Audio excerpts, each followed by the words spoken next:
Good morning, ladies and gentlemen. Welcome back to another episode here on European Confessions. The following story that you are going to be listening to, it comes from a narration of a message that I received. Then we had to give you this translation. The narration of that message, it reads like this. Hello, how are you, my brother? Please post my own story as hidden identity. I am a man who comes from Zim. So I have been here in South Africa for quite a long time now. So I work as a driver. I work as a delivery driver. So I am always on the road. There was this other particular trip that I had gone out for a delivery in another area. So whilst I was traveling on the freeway, I then met this other woman. She seemed to be someone that was desperate. She was just standing there without any confidence at all, standing at that hiking spot. So when I saw that this woman, she seemed to be desperate and she looked like she was from Zim, I then approached her after stopping my car and I invited her into my car. She then agreed, and when she had gotten into my car, I asked her where exactly she was headed to so that I will know where I was supposed to drop her. My brother, when we were driving, I could not properly make out where she was exactly going to. That was when she told me that she was just moving around and she didn't know where she wanted to go to. I asked her if it was possible for her to tell me her own story. She started telling me her story as she was crying. She told me that she came here to South Africa, and to her coming to South Africa, she was actually running away from her own husband because of the things that happened between her and her husband.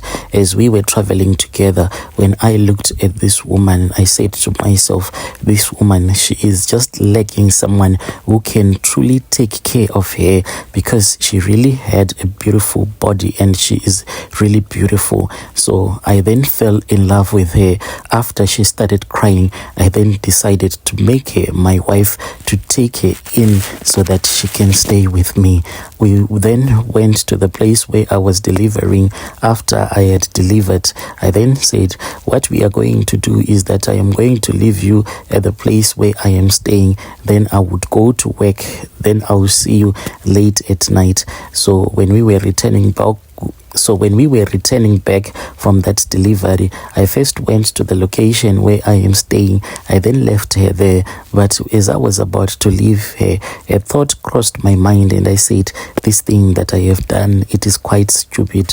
What if this lady is going to steal my stuff and run away? I then spoke with the landlord about this issue. I then told my landlord that my landlord was supposed to keep an eye on this woman that I had brought so that she doesn't run away from me. So I then gave this lady that is now my wife one of my phones, and I downloaded a WhatsApp for her. And throughout the day, me and this woman, we were speaking.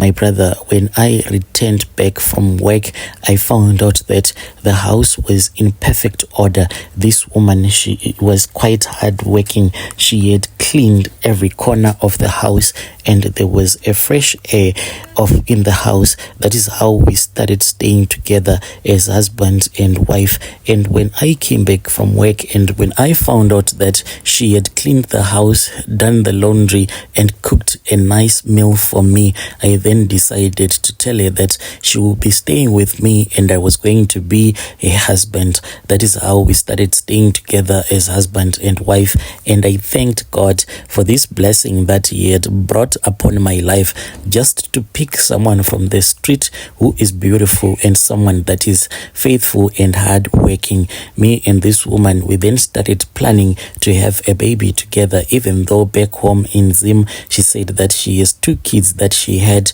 with her ex-husband, that one that she ran away from, but she had decided that she was going to give me a child of my own.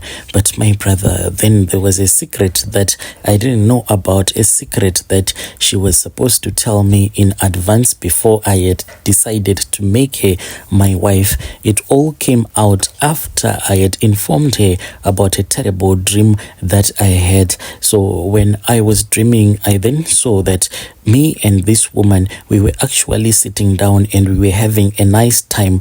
Then out of nowhere, there came this giant of a man. Was holding a spear, but he was hiding this spear so that I could not see that he was holding that spear. It seemed as if he wanted to stab me as well with that spear. But anyway, that giant then started demanding the women's. Then that giant started giving me a lot of demands, and one of those demands was that he wanted this woman that I was now staying with to return back to him, as well as to return back his kids. Then when I told this woman about this dream that I had of a man that seemed to be married to her, she opened up to me and told me everything that had happened when she was in Zim. Then she started crying and crying. What happened, according to her, was that the ex-husband was given an inheritance, and it was not a holy inheritance. It was an evil one, demon-possessed inheritance. This inheritance was given to him at the time when his father's elder brother passed away. He was given some tokologies, and these tokologies, he has been keeping them ever since. She cried about the curse because she said that she never imagined that this curse was so powerful so as to follow her even when she left her own country of origin going into a foreign country. And she told me that her husband was told by the spirit of his uncle that when they were at the funeral, now that he had accepted these tokologies, he was not allowed to see his uncle being buried.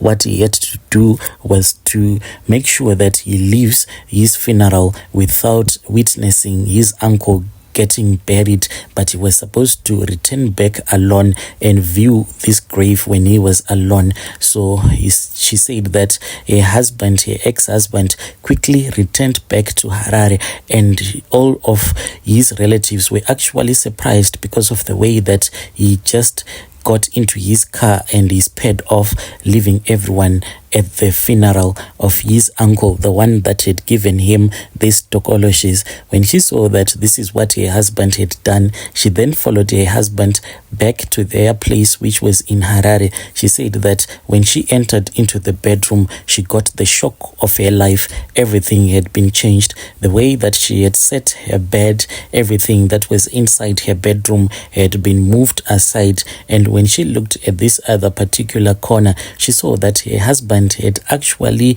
created an altar right there in the corner of their bedroom. When she confronted him, then her husband told her all of the rules. So this altar that was created by her ex-husband, she said that the altar, what it looks like, there are those small tables that have 3 legs. She said that the altar has that table as the main item on that table. Then there is a black cloth, and on top of that small table there are some African chains that are made of traditional beads, as well as a horn that is designed with a lot of African beads that are really beautiful. And she said that underneath the table there is also another ritualistic item. So then her ex-husband told her that one of the rules that they are supposed to be following from now on until she had passed away was that she was going to be a wife to one of the tokologies, for there are many. And when she heard this, she then decided to run away from her husband. And when she ran away from her husband, she then ended up being in South Africa, where she met me and my brother. In short, I got married to a spiritual wife. The reason as to why I have come here on your platform, I just want to know, what should I do? Should I dump this beautiful woman that has treated me so well all of this time that I have been staying with her, or should I just keep her as my wife? And I want to know, what are the spiritual effects of me dating a woman that is married off to a spiritual husband, because I know that any husband that has his own wife will be a jealousy husband. But in this case, it will mean that I'll be standing in the way of a spiritual husband, because some of the things that has been happening to my wife is that she says that when me and her make love and when we go to sleep, she will have a dream and she will see that the spiritual wife will come and try to open up her legs. When this spiritual wife opens up the legs of my wife, and when he would see that my wife had been sleeping with me, he would say to her, "What have you done? You see what you have done." Then it will just disappear. Sometimes when we go to bed without making love, then this spiritual husband of hers will try as much as it can to force her so that they can sleep together. Please assist me. Is there anyone who has been in this situation whereby you are staying with a woman that is said to be a wife of a spiritual husband, and did that spiritual husband ended up attacking you? Please help me so that I can know exactly the danger of me staying with this woman who was dedicated to a tokoloshi. Dear listeners, right there was a message that was sent to me by one of our brothers. Then this was the narration of that message that he sent to us.